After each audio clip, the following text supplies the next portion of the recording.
All right, so the patch notes just dropped for Season 5 Reloaded. New Resurgence experience, return of Armored Royale, additional MP and DMZ features, 3 new operators, weapons, bunch of camo and vehicle challenges. A lot of this is transferring over into Modern Warfare 3. Got a nice look here at the classified sector of the Battle Pass. Obviously, information we went over in previous videos about the content itself. We're going to scroll down there just so we can get to the actual weapon balancing. Here we go. Handguns, FTAC Siege, increased close mid-distance damage range, MW2 only. Lockman sub, adjusted stats on the FT Mobile stock. Got updates here to the PDSW, the ISO 45, the other Lockman sub.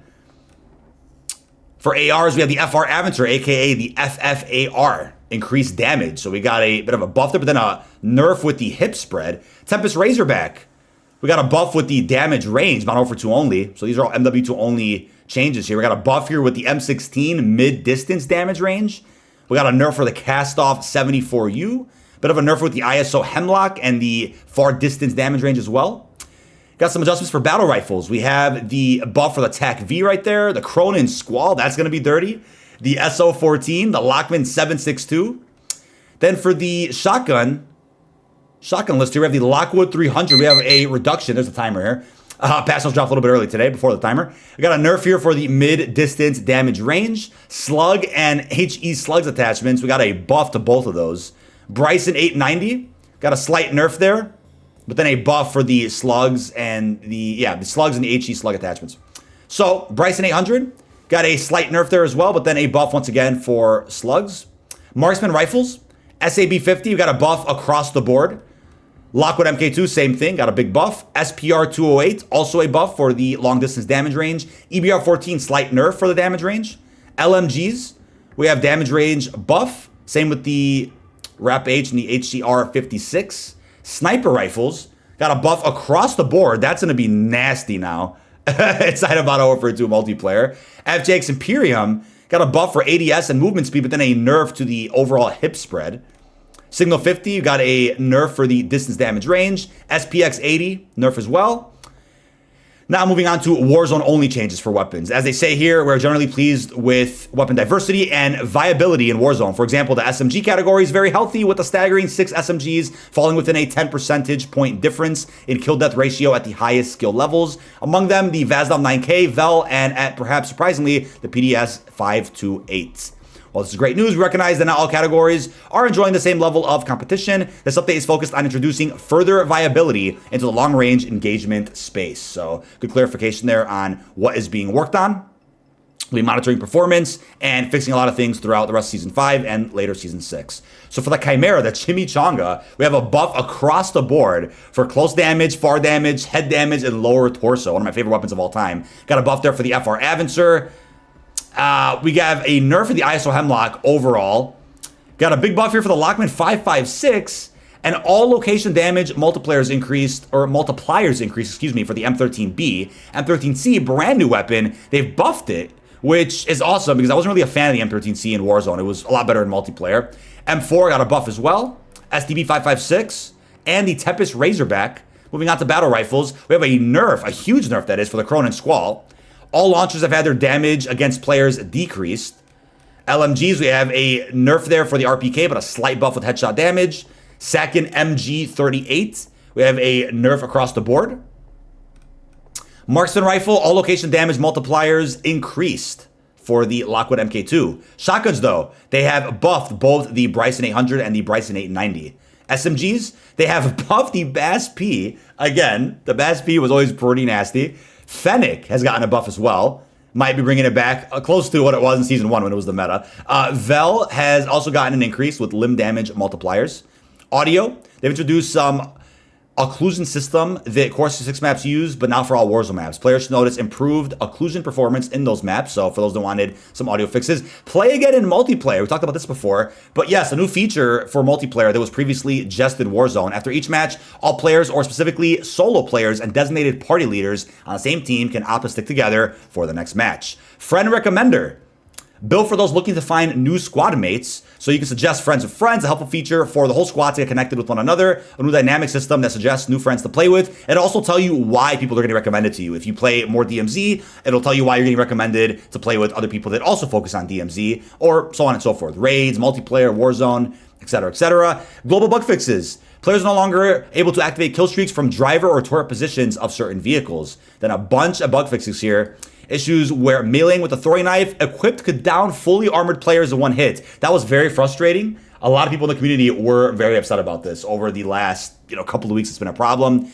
An issue that can cause players to spawn in without a weapon equipped. An issue where GS Magnum Platinum challenges were not contributing to the polyatomic unlock progress. I don't know if Majority had a problem with this. An issue where bipods were floating when mounted. An issue where players were prompted to rejoin a match after being eliminated and disconnecting. Issues with sniper kills not tracking. Other things with Platinum and Polyatomic with GS Magna. Gold Camel challenges and progression for the crossbow. Incendiary ammunition not unlocking by leveling the Cronin Squall to 19. An issue with the firing range. Raids and private matches. A Kimbo F-Tac Siege attachment not showing progress. The Soul Sever death effect will not occur when equipped to the ISO Hemlock. Issues with the senders, bullet sounds, hostage pickup sounds. Obviously got much information right here about our content for Season 5 Reloaded. Obviously, DRC Zone 1, new multiplayer map. But Gunfight Snipers has been live in multiplayer for a while. So I don't know what happened to Armored Gunfight. That should have been mentioned here instead of Gunfight Snipers. 4v4 Face-Off, though. Expanded by 1 player per team. 4v4 Face-Off is for those seeking the fast action gameplay of small team cage matches. It's not clear when it's live, but we'll get the playlist update in a second. Bug fixes. Issues with bounty, HVT objectives, knockout, prisoner rescue, APC, cannon fire, and big capture the flag, field upgrades, kill streaks, an issue allowing field upgrades to be used in Havoc private matches, various collision issues across a number of MP maps, floating assets, and miscellaneous audio fixes across a number of MP experiences. For ranked play, got information here about the rewards, talked about that a while back. Warzone, following the catastrophic events of Shadow Siege and Al Mazrah, Zaya Observatory has been destroyed. So that is a permanent point of interest update for Al Mazrah. And I'm sure by Season 6, we'll have an even bigger update to that location. We'll probably see some type of replacement for Zaya Observatory or something new added to the area entirely. Here's our Warzone schedule for Season 5 Reloaded, as you can see here. So for this week, we have BR ranked Al Mazrah trios, Al Mazrah solos quads, Vando duos and trios, Resurgence Vando quads, map rotation for solos, duos, and trios on Vando Ashika, and maybe Fort. Armored Royale is available for Al Mazrah quads. Plunder quads is out, as well as Lockdown Vando quads. So I don't think, is Fort Resurgence out this week? It has to be, right? I think Fort Resurgence is part of that rotation with solos, duos, and trios. But next week, as you could see, the rotation, next week Resurgence has a quads playlist for just Al Bagra Fortress, and then a map rotation for all 3 maps for solos, duos, trios. I hope that means Fort's live this week, though. I'd assume it is, right? But yeah, we have Lockdown and Armored Royale live next week as well, and Plunder. And then the following week, September 13th, Unhinged Battle Royale returns for Al Mazrah solos. Plunder and Lockdown will still be available. Al Bagra Fortress will still be out for quads Resurgence. Map rotation will just be for duos on all 3 Resurgence maps. And then you'll have Vando trios, Al Mazrah quads right there as well. Hopefully that's clear. Armored Royale, know about that. Fort Resurgence. Okay, so here's clarification. So yeah, players will be able to experience Resurgence within the boundaries of the Al Bagra Fortress point of interest in Al Mazrah and the immediate surroundings. Fort Resurgence will have its own playlist at launch, separate to the Resurgence rotation that contains Ashika and Vando. So yeah, I think today we're seeing Fort by itself, and then, we'll have the rotation later. Unhinged Solos, that's new. So that's coming out next week. That's going to feature 100 players, up to 6 players per squad if you assimilate. Oh, that's pretty cool. That's actually really cool. You can assimilate in solos. General adjustments. Adjusted audio mix for parachutes, including increasing the volume of incoming enemy parachutes. It's probably something similar to what Warzone 1 was like. Killing a player while performing a trick on the dirt bike will now reward combo points. Oh, that's cool. A quality of life update. Matchmaking improvements. Reduce the time it takes for Warzone ranked play match to start once players are in the pregame lobby. Players find it quicker to deploy in ranked moving forward. Got some adjustments here for ranked Warzone. Restricted the RPG and the Strela P. Reminder about competitive settings. It's a multi-team effort to deliver competitive and fair matches. Restrictions are updated based on data and feedback, and restricted items may return after undergoing balance changes or fixes. Season 5 reminders. Final SR placement was increased at the beginning of Season 5. Info about that right here, as you can see. Adjustment will help placement milestone SR feel more impactful throughout the match. I believe there was an issue where positive SR wasn't registering correctly, yet negative SR was. That was a really frustrating bug people were noticing with Season 5. Warzone ranked rewards are eligible for MW3 carry forward. Season 5 challenge rewards, talked about that many, many weeks ago. End of season division rewards. You obviously can only place in one division at the end of the season. You will get one camo for that division, obviously, so you'll miss out on the other divisions. Bug fixes across the board here. Fixing the amount of ammo picked up to display incorrectly. Issue with most wanted contract UI widget. Most wanted targets team receiving the reward if the contract was completed. That was broken. Players not being able to use redeploy buy stations. Preventing players from leaving the match during exfil after finishing second place.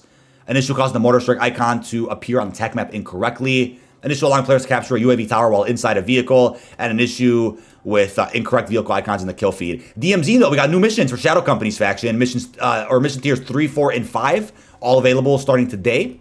Adjustments as well. Although as mentioned in the Season 5 Reloaded announcement blog, the Hostly Party feature will not be introduced in Reloaded. Oh, they've delayed that feature. So I'm wondering if that means that we're getting off of dedicated servers for DMZ and moving back to peer-to-peer. I'm not sure if that's what that's referring to. They'll probably talk more about that with Season 6. Increased drop rates for chemical items in Koshai and Building 21. Adjusted UI when revealing safes to better indicate the location. Grab a secure backpack and explore the ruins of Zaya Observatory if you dare. A new barter item is available at the closest buy station. That's cool. We'll be covering that in a separate DMZ video soon. Bug fixes, though. Missions that require players to acquire a weapon or extract a specific weapon will not count progress when you acquire or extract a blueprint. Fix an exploit with a gas mask to allow durability to be reset. Issues with plea for help, duplication with dead drops, an issue where the quid pro quo tongue twister mission was not working when the Vandal Castle was not an active combat zone. Fix a number of issues with upgrades not correctly unlocking the later upgrades in their FOB progression. Number of issues in mission descriptions, vehicle turrets not counting for missions that require killing from a vehicle. Issues with missions requiring players to extract with a full backpack not working if the player equips a scavenger backpack. That's been an issue for a while, actually, I think. Issue where the Ready to Rock mission was not correctly tracking 3-plate carrier variants. An issue where players can enter vehicles while planting or defusing charges at a supply site. Issues with secure supplies. Objective icons. Kosai Complex. Kosai Complex missions there. Self-revive kits could persist after death. Daily urgent missions not progressing. Self-revive box wasn't counting towards mission progress. Monetary value wouldn't be unlocked when extracting with certain notes. Some other issues with solo. An issue where killing friendly Shadow Company members counted as killing an enemy. That's funny. Cast values being modified incorrectly after a plea for help revive. An issue with the extract weapon case urgent mission not always counting correctly. Revive camera behaving inconsistently. And also a number of issues that could result from being revived by your team as you swapped items. And lastly, fix an issue causing missing drill sounds inside of Building 21. Again, these are the patch notes for Season 5 Reloaded, which is dropping today on August 30th. Season 6 does begin, the final season does begin on September 27th, less than a month from now, in which they'll be providing even more overhauls to all aspects of the game. With that being said, those are our patch notes. All right, chat.